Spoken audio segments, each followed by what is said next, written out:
xin giới thiệu tới quý vị khách hàng đây là máy rửa bát siêu âm 1 đôi 1,5 bên em thôi nhé. Các bạn nào có nhu cầu liên hệ với em với số điện thoại 0388 628. Đây là tất cả các nút chức năng điều chỉnh bên em này.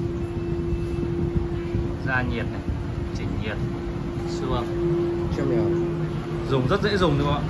Mua về nấu vào một cái RCB 63, nó bật thanh gia nhiệt, cài nhiệt độ 40 độ và bật siêu âm.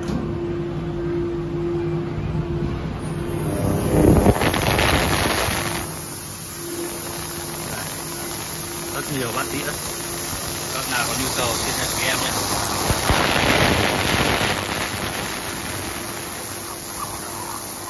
Xin kit luôn. Đây, không có bỏ đây để chạm. Các nào có nhu cầu liên hệ với em số điện thoại 0388 628 628 á.